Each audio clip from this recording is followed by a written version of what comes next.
Hello and welcome. Today we are going to do a lesson on 11.2 exponential functions.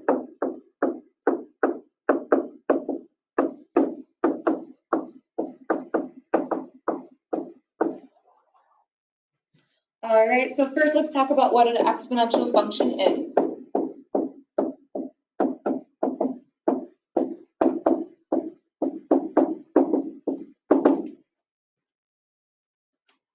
So the function f of x would be in the form a to the x power. All right, well, a will be some number, and then your input variable will always be your exponent. All right, so our input will always be the exponent, and then you'll have some number representing the base for that exponent. All right, the value for a can never be 1, so we can never have it equal 1.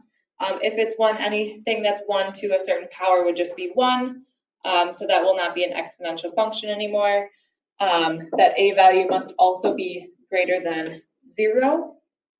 For example, if we had something like -2 and we're raising it to the 1/2 power, remember the 1/2 power means a square root, and you can't take the square root of -2. That'd be your imaginary number situation. So a must be greater than 0. Okay? All right, so we'll keep that in mind. What we're going to do with some exponential functions today is we are going to be solving exponential equations.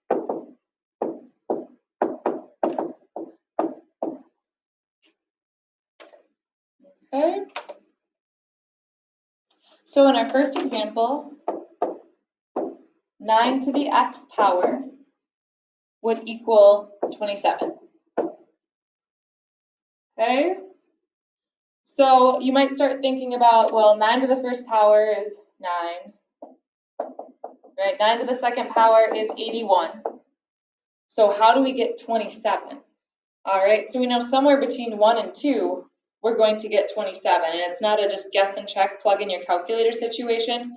We can come up with this ourselves if we get them to have the same base. So this has a base of 9. Technically, the base is 27 to the first power. I want their bases to be the same. So I could rewrite 9 to the x power as 3 squared. 3 to the second power is the same thing as 9 to the x power. Okay, so if I'm using a base of 3, I also need to use a base of 3 for 27. 3 to the third power is 27. So I've created an equation that has the same value as my equation on the left, but I'm using the same base. Okay, if you remember some of your exponent rules here, so if I'm raising a power to another power, I just multiply those exponents together. So if you'd rather write this as just 3 to the 2 times x power, that would be fine. So if you think about now what you're doing with this is 3 to the 2x power equals 3 to the third. So that means these exponents would have to be equal for this equation to be equal. So I can just set my exponents equal to each other. So 2x must equal 3. So then I divide by 2, divide by 2. So x would equal 3/2 or 1.5. Okay? So I can go ahead and check and make sure that works. You can plug it into your calculator. 9 to the 3/2 power would equal 27. Excuse me. Okay, we'll try another one.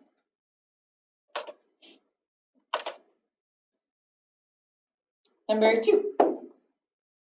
So 4 to the 3x minus 1 power is equal to 16 to the x plus 2 power. All right, similar concept, these need to be equal. Challenging to do it in the form that it is now, but just like we were doing in the problem above, I want to get those bases to be the same, because once their bases are the same, I put their exponents equal to each other. So my base is 4 and 16. So I need to come up with a base or an exponent that would match 4 and 16. Now there's kind of two different ways you could go about doing this. You could use a base of 2 for both of them, because 2 to the second power would give you 4. 2 to the fourth power is 16. That will work. But a quicker way would be to use a base of 4 so that I do not have to change. Oops. So I do not have to change this 4. All right, so I can keep this as 4 to the 3x minus 1 power. And I would change 16 to 4 squared to the x plus 2 power. Okay, now remember when I'm taking an exponent here raised to another exponent, I must multiply those together. So I have 4 to the 3x minus 1 power would be equal to 4 to the 2 times the quantity x plus 2 power. Now I have the same exact base. So that means these exponents have to be equal to each other.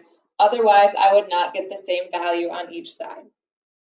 So I would take 3x minus 1 equal to 2 times the quantity x plus 2. So if I distribute, so 3x minus 1 equals 2x plus 4. Subtract 2x to both sides. Add 1. X would need to equal 5. Feel free, plug 5 back in. Oops. 5 back in for x. And test that out. Make sure when you are plugging that in, you are taking 5 plus 2, so I'm taking 16 to the 7th power, taking 5 times 3, so 15 minus 1 would be 4 to the 14th power. Make sure that those would be true. Okay? Obviously, when you're in your Math Excel assignment, you kind of just plug in x equals 5, am I right? Great, and I move on. Remember, when you get to your quizzes, you're not going to get that feedback, so you will want to know how to double check your answer before you would submit that quiz to be confident that you are correct. Okay? Let's try another one here.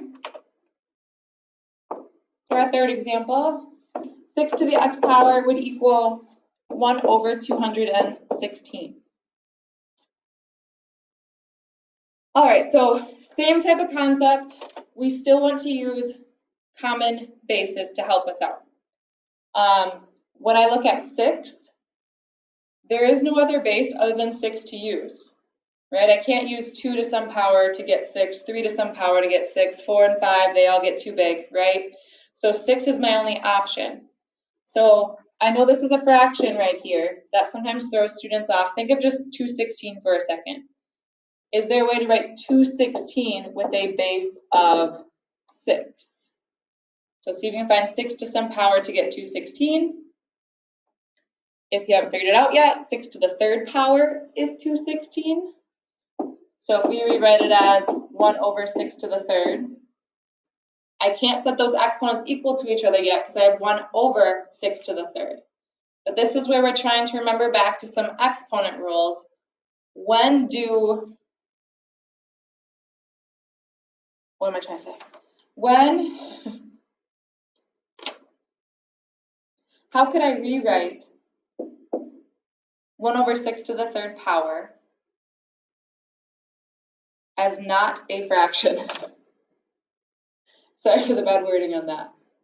So we're trying to think back to our exponent rules. And if you recall, I can write it as 6 to the negative 3rd. Would be the same thing as 1 over 6 to the 3rd or 1 over 216. Then when you have it in this form, it's pretty obvious from here. X would have to equal negative 3.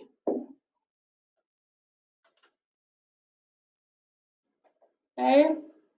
All right, here's what I want you to do right now. I'm going to put out 4 problems. So typically I have you kind of work with a table partner. We do these on little whiteboards.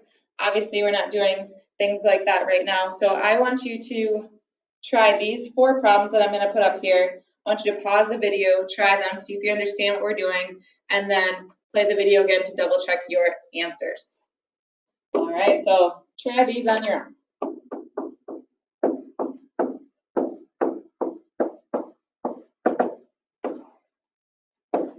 All right, my first one, 25 to the x power equals 125. My second problem, 2/3 to the x power equals 9/4.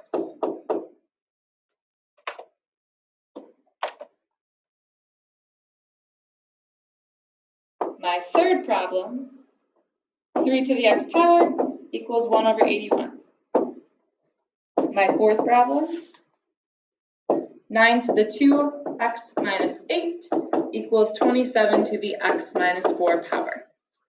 So write those 4 problems down, see if you can do them on your own.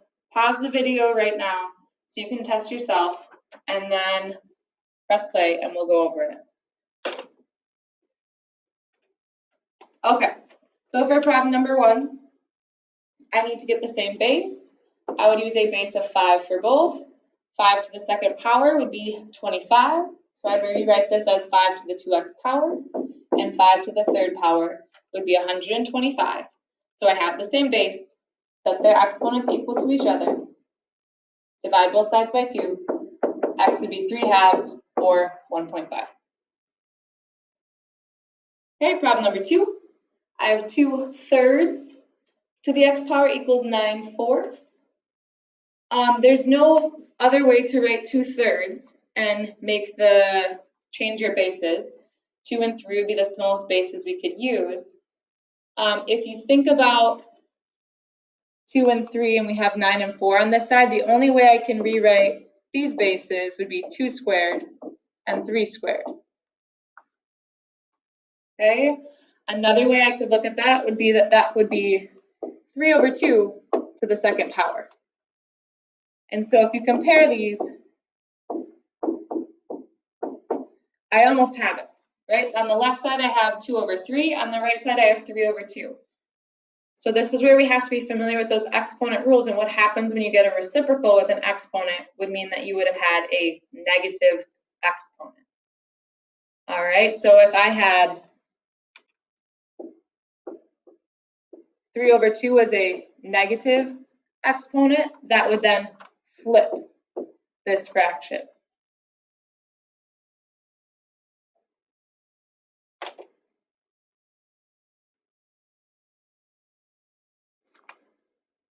Okay, so the only way to get what I have on the left side to equal the right side is if x would have been a -2. Okay, so think about that for a second. So you can kind of do this in your head if you're familiar with your exponent rules. So if that's a -2, I would have flipped it to 3/2 and then squared it to get my 9/4.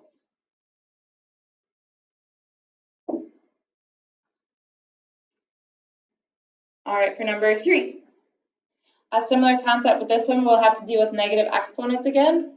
81 can be rewritten as 3 to the 4th power, but the only way I can get this 3 to be in the denominator is if I used a negative exponent. So your x must be a -4, because 3 to the -4th power would be 1/3 to the 4th, which is 1/81. Number 4, I'm going to rewrite this as a base of 3. So 3 to the 2nd power would represent 9, but then I will multiply that 2 for the exponent by its exponent above. On the right side, I will write this as 3 to the 3rd, because that is the same value as 27. And that 3 for the exponent will be multiplying x minus 4. Now I have identical bases, so set those exponents equal to each other.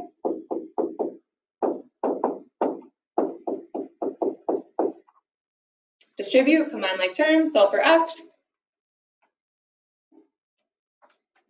So I will get 4x minus 16 equals 3x minus 12. Subtract 3x to both sides, add 16 to the other side, so x would have to equal 4. All right, double check your work on that. Hopefully that went well. That's for the most part is all you will have to do with this lesson is just solve those equations. You'll have a couple word problems, so I'll just do one word problem example here quick. So the concentration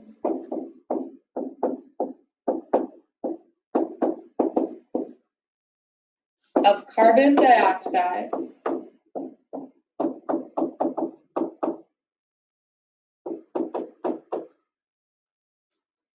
in parts per million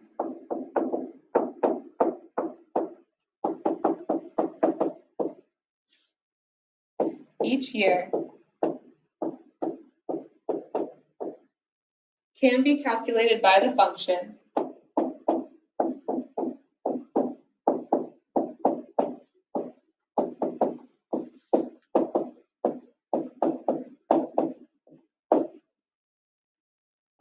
f of x equals 266 times 1.001 to the x power, where x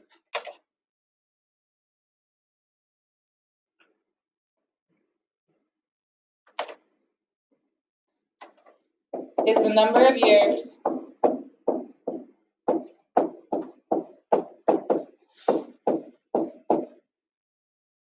since 1750.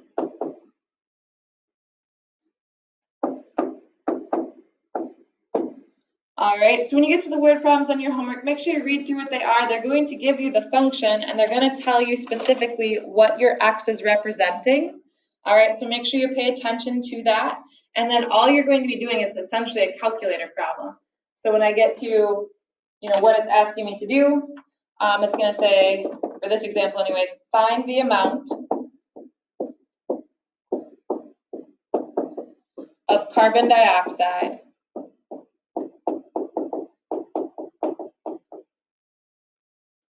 in the year 1900.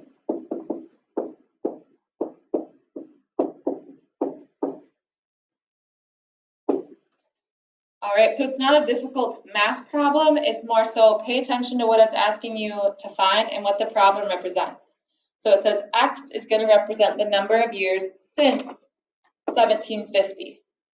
So if I want the year 1900, I have to make sure that I am plugging in the correct x value, and then I'm just typing this into my calculator to come up with that. All right, so if I figure out, well, if we're in the year 1900, and it has to be years after 1750, so let's find how many years after that would be.